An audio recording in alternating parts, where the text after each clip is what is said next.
अस्सलाम वालेकुम नाज़रीन, कैसे हैं आप? उम्मीद करते हैं बिल्कुल खैरियत से होंगे। आज की इस वीडियो में जिन लोगों को बहुत ज़्यादा सफ़ेद निशानात आ जाते हैं, यानी कि जिन्हें बर्स का बीमारी भी कहा जाता है, और फुलवैरी जिन लोगों को हो जाती है, तो अब आपको मेरी बात समझ आ गई होगी। फुलवैरी के निशानात को ख़त्म करने के लिए आज मैं आपके लिए बेहतरीन नुस्खा लेकर आई हूँ, जिसमें आपने काली मिर्च का इस्तेमाल करना है। कि घर के अंदर आपकी काली मिर्च मौजूद है। ये नशानात हमें क्यों होते हैं? बाज़ लोग जो है मछली खाते हैं, उसके ऊपर दूध पी लेते हैं, तो ये हमारे चेहरे पर, बॉडी पर निशानात आ जाते हैं। बाज़ लोगों को ऐसा नहीं होता। बाज़ लोग दूध भी पी लेते हैं, मछली खाकर कुछ भी नहीं होता। तो इसकी वजूहत ये है कि जो समंदर के अंदर मछली घास खा लेती है और हमें तो पता नहीं होता, वो हमारे घर में आ जाती है। हम उस मछली को खाने के बाद ऊपर से दूध पी लेते हैं, हमें कुछ नहीं होगा कि फ़लाने बंदे ने खाई, उसको तो कुछ नहीं हुआ, मुझे क्यों निशानात आ गए।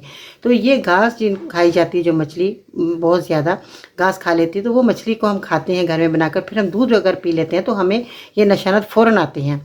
पूरी बॉडी पर आ जाते हैं, किसी के चेहरे पर, किसी के सर पर, कहीं भी आ जाते हैं। ये निशानात को ख़त्म करने के लिए आज मैं आपको बेहतरीन नुस्खा बताने वाली हूँ, जिसमें आपने काली मिर्च का इस्तेमाल करना है। काली मिर्च आपके घरों के अंदर मौजूद है, आप इस्तेमाल करते हैं खानों में। आज दवा के तौर पर इसका इस्तेमाल किया जाएगा, जो कई काली मिर्च आप देख रहे हैं। बाज़ काली मिर्च ऐसी होती हैं कि दुकानदारों के पास के वो ऐसे हम दबाते हैं तो वो खोखली होती हैं, टूट जाती हैं। मगर ये देखिए, हम जितना मर्जी इसको जोर लगाए तो ये टूटेगी नहीं, बल्कि ये मजबूत है और बहुत अच्छी है और एक नंबर है काली मिर्च।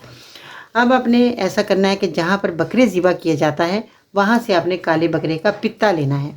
पित्ता मिल जाएगा, बिल्कुल आपने स्याह बकरे का पित्ता लेना है, कोई सफ़ेद दाग बकरे के ऊपर ना हो, ये शर्त ये है। जहाँ पर बकरे काटते हैं लोगों से आप कह सकते हैं कि जब भी काला बकरा काटे तो हमारे लिए पित्ता ज़रूर रखिए। बाद लोग कहते हैं सुबह सुबह कौन जाए मार्केट में, तो इसलिए आपने किसी समझदार बंदे को या अपने जानने वाले बंदे को ज़रूर ये कहना है कि हमें काले बकरे का ही पित्ता लेना है। इसका पित्ता लेकर इसमें आपने ज़रा सा सुराख कीजिएगा और इसमें काली मिर्च आपने डाल देनी है। काली मिर्च तकरीबन आपके पास 100-150 दाने होने चाहिए काली मिर्च के, और ये आपने पित्ते के जहाँ सुराख डाला उसके अंदर आपने काली मिर्च को भर देना है। पित्ते का पानी आपने ज़ाया नहीं करना, क्योंकि इसमें काली मिर्च जज़्ब करनी है। जब पित्ते में काली मिर्च भर जाए तो इस पर अच्छी तरह आपने धागा लपेट दीजिएगा। फिर किसी शीशे की प्लेट में इसको पित्ते को रख कर इसे साए में रखें, धूप में आपने नहीं रखना।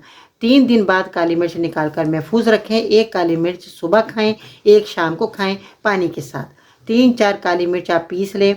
फलों के आपने सिरका लेना है, उसके अंदर आपने ये पिसी हुई मिर्च डाल देनी है। फिर ये जो दाग हैं इन पर आपने लगाना है। जो आपने काली मिर्च डाली है पिसी हुई, वो आपने दागों पर लगाएं सिरके में। सिरका जो फलों का सिरका होता है, मिक्स फलों का। फलों का सिरका अच्छी किस्म का होना चाहिए। परहेज़ आपने ज़रूर करना है, खट्टी तुरश चीज़ों से आपने परहेज़ करना है। इसके अलावा भंगड़ा अगर आपको मिल जाए तो वो भी बर्स के लिए निशानों पर लगाने के लिए बहुत अच्छा है। भंगड़ा सफ़ेद और काले फूलों के साम में मिलता है। काले फूलों का ये कामयाब है। सफ़ेद फूलों का छोटा सा खुदरू पौधा होता है। इसकी पहचान ये है कि इसका अगर पत्ता तोड़कर उंगलियों पर मलें तो उंगलियां हमारी स्याह पड़ जाएंगी। इसकी पहचान ये है। भंगड़े के पत्ते मिल जाएं तो ये भी आप मुतासरा जगह पर मल सकते हैं।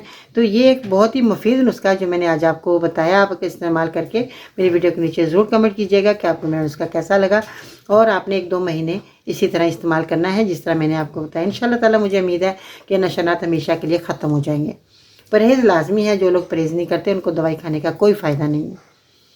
आज के सुनहरे अल्फाज: खुदा की बनाई गई हदूद को तोड़कर खुदा से ही बेसुकूनी का शिकवा क्यों करते हो।